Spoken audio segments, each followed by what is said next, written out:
রহমতুল্লাহি ওয়া বারাকাতুহু বিসমিল্লাহ আলহামদুলিল্লাহ ওয়াসসালাতু ওয়াসসালামু আলা রাসূলিল্লাহ ওয়া বা'দ।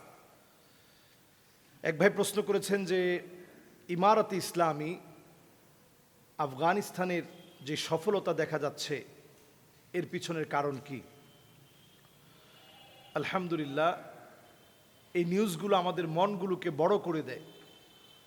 আফগানিস্তানের যে সফলতা, যে মানুষগুলোকে এক সময় জঙ্গি বলা হতো, যে মানুষগুলোকে এক সময় সারা পৃথিবীর মানুষের হৃদয়ে ভীতির কারণ বানানো হতো, এই মানুষগুলোকে আল্লাহ রাব্বুল আলামিন কি পরিমাণ পছন্দ করে প্রতিষ্ঠিত করেছেন।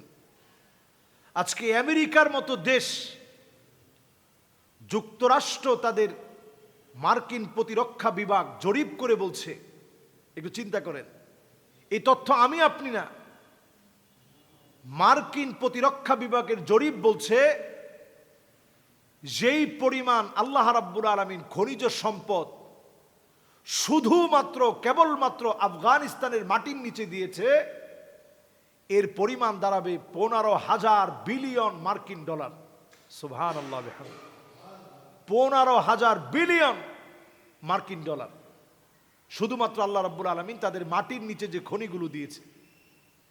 এবং এই খনিগুলো যদি 10 বছরের ভিতরে তারা উত্তোলন করতে পারে, আগামী দিনে সারা পৃথিবীর শ্রেষ্ঠ একটা ধনী দেশ হিসেবে আফগানিস্তান পরিণত হবে 10 বছরের ব্যবধানে। এমন কি বলছে যে বর্তমান সৌদি আরব, দুবাই, কুয়েত, কাতার এদেরকে ছাড়িয়ে যেতে পারে।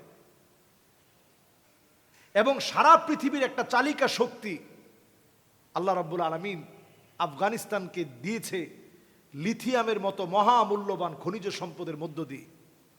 লিথিয়াম আগামীর পৃথিবীকে লিড করবে, আগামীর পৃথিবীকে লিড করবে লিথিয়াম। দিন দিন তেলের দাম বেড়ে যাচ্ছে। লিথিয়াম আগামীর পৃথিবীতে যে চার্জে চলা গাড়িগুলো আসতেছে, ব্যাটারি চালিত যে গাড়িগুলো আসছে, এই ব্যাটারি চালিত গাড়িগুলো লিথিয়াম দিয়ে চলবে। এই খনিজ সম্পদ আল্লাহ রাব্বুল আলামিন আফগানিস্তানকে আল্লাহ তাআলা দান করেছেন। 2010 সালের ভূতাত্ত্বিকদের তথ্য মতে, তাদের মূল্যায়ন মতে, পেন্টাগনে একটি সেমিনারে তারা জরিপ করে এই কথা বলেছিল, লিথিয়ামের যে বিপুল পরিমাণ মজুদ আফগানিস্তানে রয়েছে, পেন্টাগন থেকে তখন 2010 সালেই এই আফগানিস্তানকে সৌদি আরব বলে, দ্বিতীয় সৌদি আরব বলে আখ্যায়িত করা হয়েছে, যে সৌদির মতো বিরাট একটা অর্থনৈতিক সমৃদ্ধ একটা দেশ হবে আফগানিস্তান। এই জন্য তারা টার্গেট করে আমার আফগানকে ধ্বংস করার চেষ্টা করেছে। আল্লাহ রাব্বুল আলামিন ধ্বংস হতে দেয়নি। অল্প সময়ের ব্যবধানে ইমারত ইসলামী সারা পৃথিবীকে তাক লাগিয়ে দিয়েছে। আল্লাহ তাআলা কেমন যেন বোঝাচ্ছে, দুনিয়া আখিরাতের সাফল্য কোরআন মানার ভিতরে।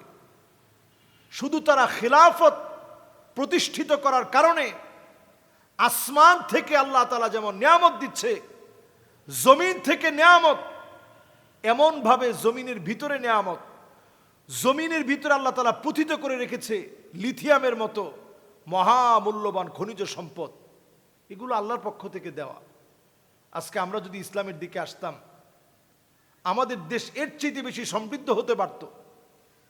দেখুন, একটার পর একটা যদি আমরা পরিসংখ্যান দেখি, আফগানিস্তানে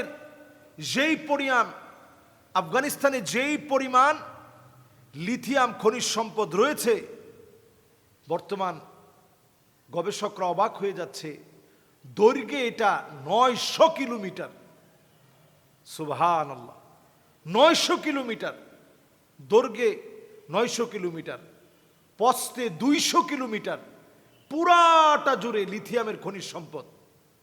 ধারণা করা হচ্ছে এই লিথিয়াম খনিজগুলো, এটার প্রায় জীবনকাল 70 বছর।